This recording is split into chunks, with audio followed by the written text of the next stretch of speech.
Mira, es un tema que yo creo que hay que ser serios con la ciudadanía y responsables. Vender la idea mediática de que ya estamos camino a la superación de la crisis, el diálogo no supera ninguna crisis. El diálogo es un instrumento que si funciona puede efectivamente contribuir a enfrentar los grandes problemas del país. Pero realmente este diálogo tiene enormes obstáculos, enormes dificultades para que realmente vaya a producir, digamos, resultados importantes. Incluso hay aspectos simbólicos que le demuestran en profundidad las limitaciones del diálogo. Le voy a mencionar al menos dos. Uno es que no se ha visto, no hay una tan sola fotografía donde los principales líderes conflictuados en el proceso electoral hayan estado sentados. Me refiero a Luis Zelaya, a Narrala, a Juan Orlando Hernández e incluso al expresidente Zelaya, aunque no está ahorita metido en esta iniciativa. Entonces han lanzado una idea de gran diálogo sin menospreciar a las personas con representantes políticos de segunda y tercera categoría. Entonces se pregunta usted, ¿dónde está la voluntad? ¿Cuál es el compromiso de cara a la sociedad y la seriedad con que se está tomando? El segundo elemento, este diálogo me parece a mí que en el fondo se ha montado producto de dos factores que se han compatibilizado.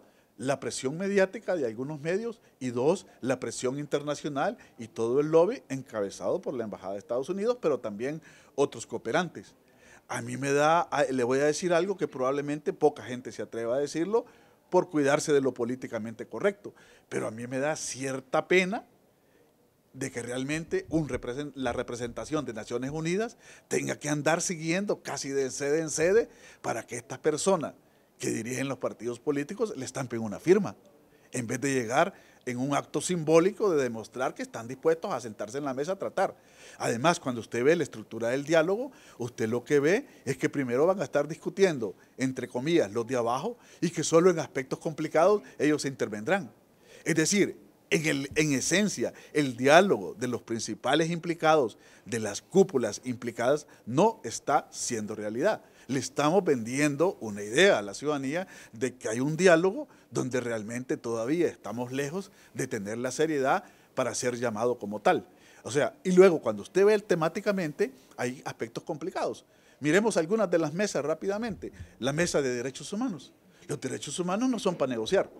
Los derechos humanos, aquí el tema de fondo en derechos humanos es enjuiciar a los responsables y que se hagan las investigaciones reales y profundas. Y aquí tiene usted dos opciones, ¿no? La pregunta es hacia el Ministerio Público. ¿Por qué no ha actuado? ¿Por qué no actúa? Señor Chinchilla, en un segundo mandato, ¿va a irse y va a dejar este problema en la impunidad de todas las personas que tuvieron eso? Probablemente en esa mesa lleguen a un acuerdo y es sacar a los que están, digamos, presos.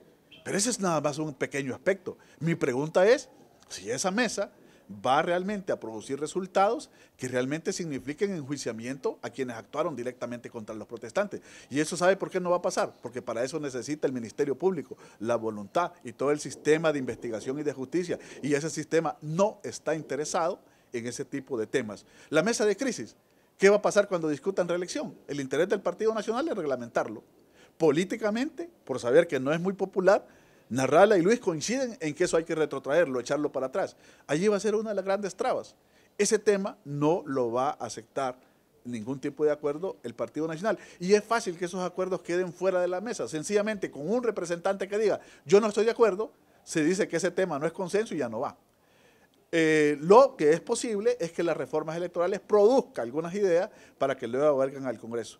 Yo creo que al final varios de esos temas donde realmente se van a ir a negociar, y ahí sí se van a negociar de verdad, es en el Congreso Nacional, y creo que la declaración de Mauricio Oliva es totalmente clara en eso. El diálogo lo está viendo como un aspecto del cuarto de al lado, que le producirá algunos insumos porque luego verá si realmente sean aprobados o no y si tienen los consensos. Entonces yo creo que hay que tener cuidado, yo creo que la ciudadanía no se merece estarle vendiendo ideas de éxito cuando realmente las posibilidades son bastante limitadas y complicadas. Luego hago una pregunta, 60 días han puesto ahí de plazo. ¿Ustedes creen que en 60 días van a resolver los temas torales y los acuerdos fundamentales cuando han estado 8 meses envueltos en pequeñas cosas y ni siquiera tienen, si usted revisa la estructura del diálogo, ni siquiera tienen una agenda bastante específica, sino que lo que tiene es un listado de temas que realmente puede ahí pasarse toda la vida discutiendo. El diálogo, y con esto voy concluyendo, el diálogo es expresión de la crisis de la institucionalidad y quiere suplantarse la crisis con un diálogo que realmente solo va a demorar, oxigenar ciertas cosas y al final rápidamente nos vamos a ver abocados a unas elecciones de 2021 probablemente sin tener reformas sustantivas. ¿Y quién está engañando, quién está haciéndole creer a la gente que con este diálogo se pueden resolver esta crisis? Mira, hay varios actores interesados en demostrar una aparente gobernabilidad, una aparente paz y una aparente tranquilidad en esta sociedad hondureña. Hay varios actores que en el fondo coinciden en esa idea perversa de que vamos por buen camino, que estamos en la ruta correcta. Hay interés de los actores internacionales. Yo creo que los actores internacionales son los que han estado más presionando, encabezados por Estados Unidos. Los empresarios para el clima de inversión necesitan creer que están en un proceso de diálogo y de solución de problemas, pues no están yendo a fondo. Y incluso algunos sectores de la sociedad civil y incluso a veces hasta las mismas iglesias. Pero realmente, hasta ahora, este diálogo, le diré una cosa, está muy lejos de tener la seriedad que tuvo un diálogo como el que llevó a las reformas políticas entre 2001 y 2004 cuando era presidente Ricardo Maduro.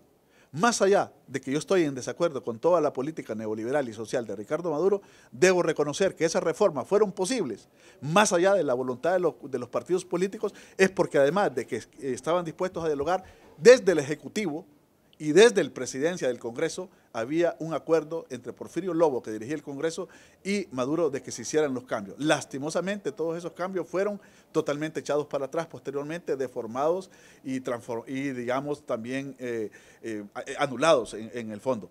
Pero ese diálogo está muy lejos, de actual, de tener tan siquiera las características de seriedad. ¿Y sabe por qué? Porque hay una crisis enorme de liderazgo. Los partidos políticos han topado con liderazgos totalmente precarios. Estos partidos, en vez de líderes, en vez de intelectuales orgánicos, tienen activistas que toman decisiones equivocadas en esos partidos, activistas que no saben qué hacer ante una política agresiva de acción de los Estados Unidos, activistas que corren cuando les están interviniendo la sede y opinan sin ninguna coherencia política. Activistas sin proyecto partidario. Eso es lo que tenemos ahora. Cuando usted se revisa el diálogo de 2001-2004, incluso en el Partido Nacional, usted tenía figuras encabezando ese diálogo, como don Manuel Acosta Bonilla, uno de los intelectuales más lúcidos, orgánicos del Partido Nacional. Con todas las disculpas, entre Manuel Acosta Bonilla y su capacidad de pensamiento político, tiene kilómetros de distancia con una persona como el señor Eval, que está representando al Ejecutivo en ese diálogo. O sea, y tendría razón Eugenio, el presidente del Congreso, cuando manifestó hoy en Radio Globo que del diálogo de estas mesas pueden salir ideas que se podrían tomar en cuenta en el Congreso Nacional de la República, pero dijo claramente que esto no era vinculante. Claro, porque el problema es que toda la crisis de institucionalidad usted no la puede resolver con cosas paralelas. Fracasa una institución, una comisión. Fracasa un proceso, una comisión investigadora. Ninguna comisión investigadora no va a sustituir al Ministerio Público. Mientras nosotros no tengamos un Ministerio Público capaz de investigar, nosotros seguiremos con los mismos problemas.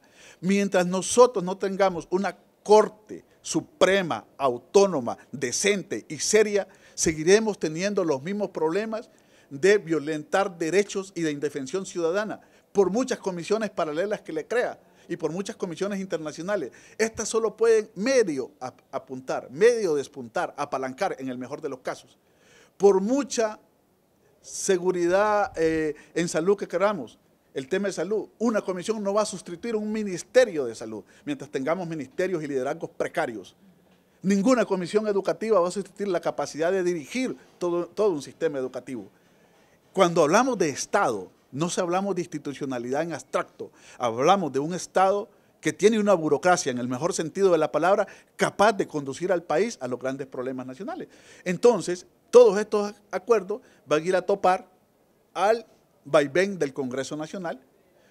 Yo decía recientemente, conversando con un amigo, que en ese diálogo un diálogo más serio, más inclusivo, ¿verdad? Debería tener preacuerdos o acuerdos vinculantes, incluso con una persona como Mauricio Oliva, que dirige el Congreso Nacional. Pero uno ve muy claro las distancias de Mauricio Oliva respecto al diálogo con el documento que no tiene mayor implicación que ha firmado Hernández diciendo que tiene voluntad. La expresión de voluntad firmada en un papel. Lo que ha pasado usted es de mucho de demagogia verbal a demagogia escrita, plasmada con una firma en documentos incluso fragmentados, cada quien firmando por su lado.